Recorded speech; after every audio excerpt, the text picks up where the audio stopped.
Bienvenue à tous sur le podcast Nori and the UFC. Aujourd'hui, en ce lundi 14 août, je vais vous parler d'un tas de choses. Il y a ça qui s'en vient, on le sait. Voilà, le 26 août prochain, McGregor Mayweather. Et la semaine dernière, j'étais chez mon coiffeur, puis fan de UFC d'ailleurs, c'est pour ça que c'est mon coiffeur. Non, il est génial aussi. Ouais, il est génial, il est génial. Et donc, on parlait de ça. Il me disait, tu sais, McGregor est quand même, commence à être pas mal favori. Mayweather est à la retraite, mais il est bon.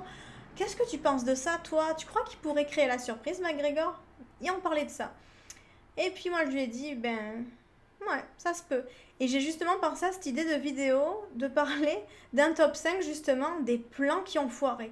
Des favoris qu'on pensait voilà, qu'on voyait déjà le combat gagné d'avance pour certaines personnes et finalement le destin s'en est mêlé et boum, terminé. Numéro 5 dans mon top 5, JSP face à Matt Serra. On se rappelle de Matt Serra qui était qui revenait justement pour son titre, qui avait envie d'être champion et tout ça, et puis GSP qui était favori, il avait battu tous ces mecs, il était content lui. Le problème, c'est qu'il perd sa ceinture, Georges. Excès de confiance, TKO, boum, terminé. Matt Serra la récupère. Donc c'est le UFC 69. C'était en 2007. Vous étiez jeune. Bon, j'arrête avec ces vannes. Vous étiez pas jeune, vous étiez là, vous l'avez vu, j'en suis sûre. Et combat incroyable en tout cas. La deuxième défaite de Georges en tout cas. Et ça n'a pas été facile pour lui. Gros problème de confiance. Il était très très mal, Georges. Bon, il est remonté. On sait que ça lui a donné un regain et de la rage et de la force pour aller chercher son titre à nouveau. Mais c'est vrai que gros coup dur pour lui. Et pareil, on s'y attendait pas. Personne s'y attendait à ce que Georges perde sa ceinture. On s'y attendait vraiment pas parce que c'était vraiment l'espoir des Walters à ce moment-là et quelqu'un d'imbattable. Et comme quoi, tout arrive. Numéro 4. Le combat référence aussi, c'était Aldo McGregor. Souvenez-vous, c'était le UFC 194. Aldo perd en 13 secondes face à McGregor. Donc c'est ça, McGregor remporte la ceinture d'Aldo. Aldo qui était favori, le combat était à Las Vegas. Oui, il était favori Aldo d'un point de vue technique parce que Aldo était le champion, pas battu, il avait sa ceinture défendait sa ceinture depuis un certain bout de temps. Donc c'est vrai que Aldo était ultra fort. McGregor et sa grande gueule qui arrive, oui, mais moi je vais te prendre ta ceinture. On se souvient de la tournée mondiale entre les deux. D'ailleurs, la même tournée mondiale qu'il y a entre Mayweather et McGregor, hein, c'est la même chose qui se passe. Ça s'envoyait des horreurs dans la face. Et finalement, ben, c'est ça, Aldo perd sa ceinture en 13 secondes. Et à ce moment-là, la vie de McGregor bascule complètement et devient genre une star absolue. Finalement, grâce à ce coup de théâtre, quoi. Personne ne s'attendait à ça. Et les fans d'Aldo, et j'en connais, je les salue d'ailleurs, qui ont passé une très mauvaise nuit et qui ont pleuré toute la soirée. Ça a été terrible, ouais.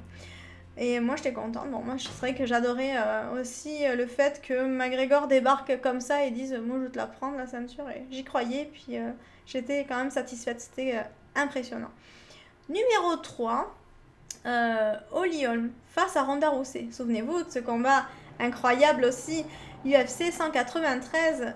Donc elle perd en 6 minutes, hein, Ronda, par KO.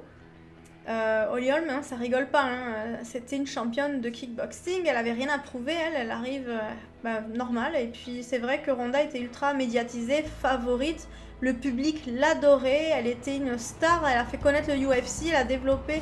C'est elle qui a permis au UFC féminin, dans les catégories féminines, d'être reconnue aux yeux de tout le monde et que le MMA féminin soit aussi reconnu mondialement. Ronda contribue à ça, était hyper populaire.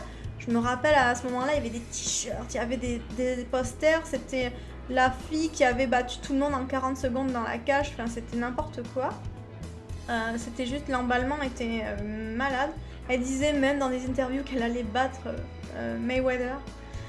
Ben, elle est passée de je veux battre Mayweather à je veux mettre fin à mes jours. Ça a été une période terrible pour la pauvre Ronda, donc elle se fait voler sa ceinture et ça, personne s'y attendait. C'était vraiment, ça a donné justement un tournant à tout ça parce que ça a été un enchaînement et beaucoup de champions ont perdu après ça. Et c'est vrai qu'on s'est rendu compte que ben tu peux pas favoriser tes loisirs et laisser l'entraînement ou être déconcentré, ça compte et il y a beaucoup de millions, il y a beaucoup de sponsors en jeu, donc on peut pas faire n'importe quoi. Ronda l'a appris malheureusement. Numéro 2, CM Punk face à Mickey Gall. Personne s'attendait à ça. En même temps, c'est drôle, puis en même temps, c'est assez surprenant pour les fans de lutte, de catch, qui adoraient CM Punk parce que c'était le roi incontesté dans son sport et tout ça. Malheureusement, face à un combattant UFC, parce que le UFC c'est un certain niveau aussi, c'est pas n'importe qui peut rentrer là-dedans. Malheureusement, ça a été aux dépens de CM Punk. Il a vu qu'on ne s'improvise pas combattant de UFC et donc Mickey Gall, c'était son premier combat, il a gagné au premier round par soumission.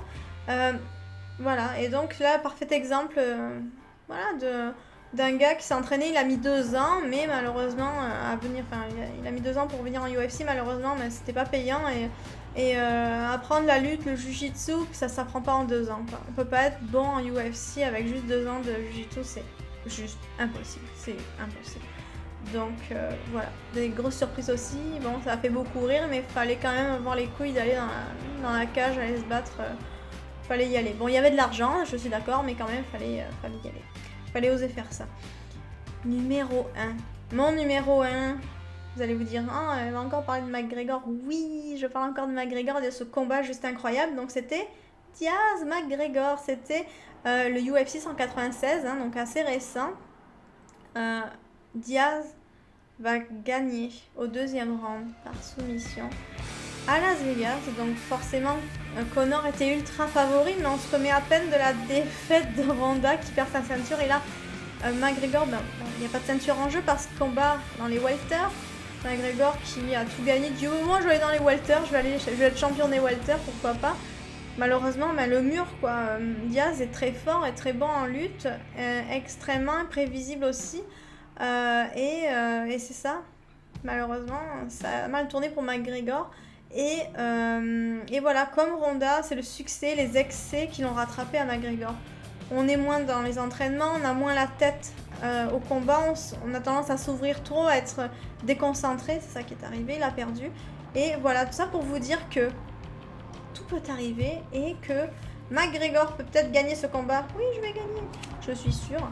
Enfin, non, je suis pas sûre, mais bon. Pourquoi pas, hein. Tout le monde dit que Mayweather va gagner ce fight. Alors peut-être qu'il le gagnera pas, mais voilà, moi j'y crois. Je suis fan de UFC en premier. Donc je crois, en tout cas j'espère tellement que McGregor gagnera et qu'il créera la surprise et que tous les parieurs perdront de l'argent. Non, je veux pas dire ça, mais on sait jamais, vous voyez, les surprises sont là pour ça. Donc j'avais vraiment envie de vous parler de ce sujet et ça va peut-être vous faire réfléchir aussi à savoir quel est votre favori, comment vous voyez les choses. En tout cas voilà les amis, je tenais absolument à vous parler de ce sujet, donc n'oubliez pas de vous abonner à ma chaîne YouTube, laissez un petit commentaire ici. Voilà, vos pronostics, c'est quoi que vous pensez pour le combat de boxe, qu'est-ce qui peut se passer. Et surtout, n'oubliez pas de me suivre sur Twitter, il y a toujours des choses intéressantes qui s'y passent. Je vous remercie, passez une bonne semaine. Ciao!